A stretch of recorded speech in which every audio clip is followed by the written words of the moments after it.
Nav Prabhat YouTube channel में आपका स्वागत है।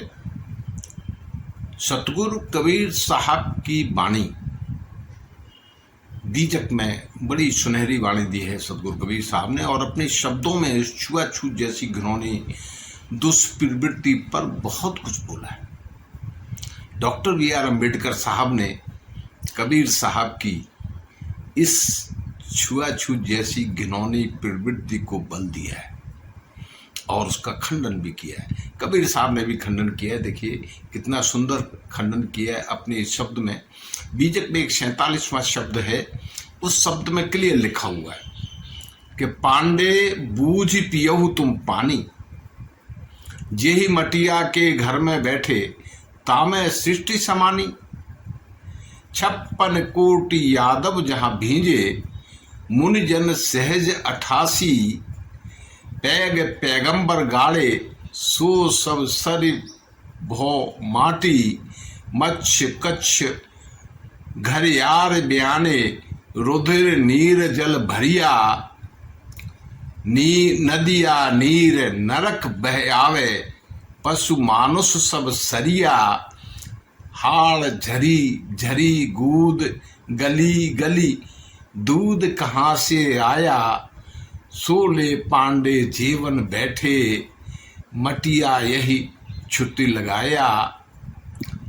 वेद कितेब छाड़ू देहु पांडे, ई सब मन के भरमा। कहें कबीर सुनो हो पांडे, ई सब तुमरे कर्मा।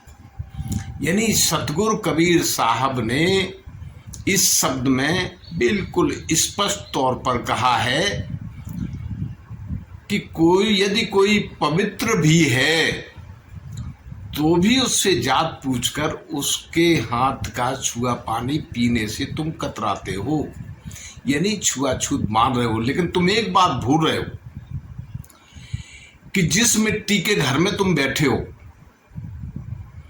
उसमें गंदगी या सृष्टि सड़ गल कर भरी हुई है, यानी जो सड़ जाती है, गल जाती है इस सृष्टि के अंदर, वही सब तो है इस घर में। इसी सृष्टि में 56 करोड़ यादव, 88,000 मुनिजन और कदम कदम पर पैगंबर गड़े हुए हैं,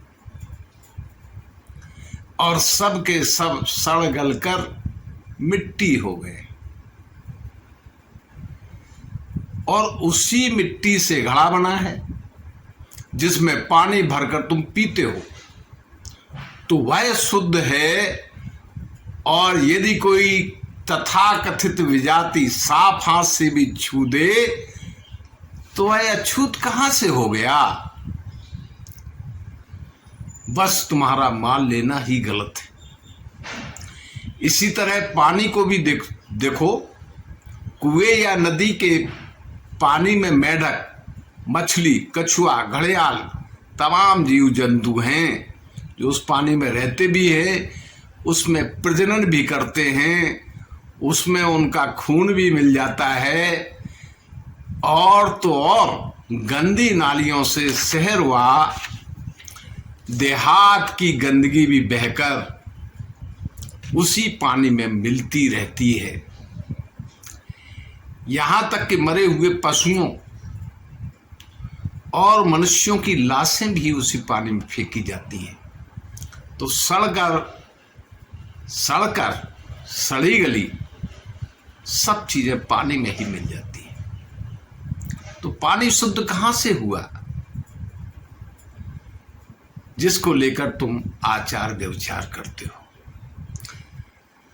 सतगुरु कबीर साहब ने आगे फिर समझाते हुए कहा है कि हड्डियों के झरने एवं मांस की गलियों से ही दूध निकलता है। यानी जो दूध निकलता है वह हड्डियों और मांस से ही तो निकलता है, उनके झरनों से होकर, जिसे लेकर आप लोग भोग लगाते हो।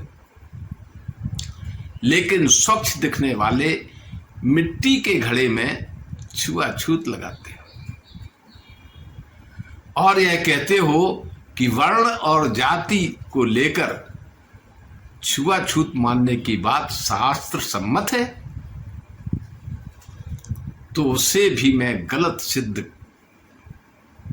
कर रहा हूं, क्योंकि यह सब पंडितों आदि का केवल भ्रम है। इसलिए शास्त्रों का प्रमाण मत दो। सदगुरु कबीर साहब ने फिर कहा कि यह सब तुम्हारे पाखंड पूर्ण कर्मों का किया हुआ ही चमत्कार है। अब सतगुरु साहब ने तो इतना कुछ कह दिया, विचार आप भी करो। छुआछूत जैसी घृणित बातें समाज में फैलाना भी दुष्कर्म है, जानना मानना भी दुष्कर्म है। ऐसा जानो और मानो तो उत्तम है। साहेब दत्त।